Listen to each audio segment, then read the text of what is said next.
নমস্কার বন্ধুরা, আপনারা দেখছেন আপনাদের প্রিয় ইউটিউব চ্যানেল মা তারা ইঞ্জিনিয়ারিং ওয়ার্কশপ। আপনাদেরকে প্রত্যেক দিন যেমন নতুন নতুন ভিডিও, নতুন নতুন ইনফরমেশন দিয়ে থাকি, সেরকম আজকে একটি নতুন ভিডিও, নতুন ইনফরমেশন নিয়ে এসেছি। আগের ভিডিওতে আপনারা দেখেছেন এই যে 9.5 ফুটের রিং রোস্টার মেশিন কেমনভাবে তৈরি করা হয়। তো আজকে পুরোপুরিভাবে তৈরি হয়ে গেছে, শুধু কালার করা বাকি আছে। এবং এই 9.5 ফুট রোস্টার মেশিনে আপনারা 300 থেকে 400 কেজি আপনারা মুড়ি ভাজতে পারবেন। মুড়ি ছাড়াও যে কোনো হার্ড আইটেম, যে কোনো আইটেম আপনারা এই মেশিনে ভাজতে পারবেন। তো আপনাদেরও এরকম ধরনের মেশিন প্রয়োজন হলে অবশ্যই আমাদের স্ক্রিনে দেওয়া নাম্বার যোগাযোগ করুন এবং মেশিনের সম্পর্কে জানুন। আপনারা বাড়িতে বসে এই মেশিন পেয়ে যাবেন।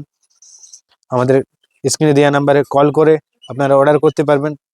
তো আপনাদেরও প্রয়োজন হলে অবশ্যই আমাদের স্ক্রিনে দেওয়া নাম্বারে তাড়াতাড়ি সম্পর্ক করুন এবং মেশিন সম্পর্কে জানুন। আপনারা মা তারা ইঞ্জিনিয়ারিং ওয়ার্কশপে এসে মুড়ি ভেজে ট্রায়াল দিয়ে আপনারা মেশিন নিয়ে যান। তো অবশ্যই আমাদের স্ক্রিনে দেওয়া নাম্বারে যোগাযোগ করবেন।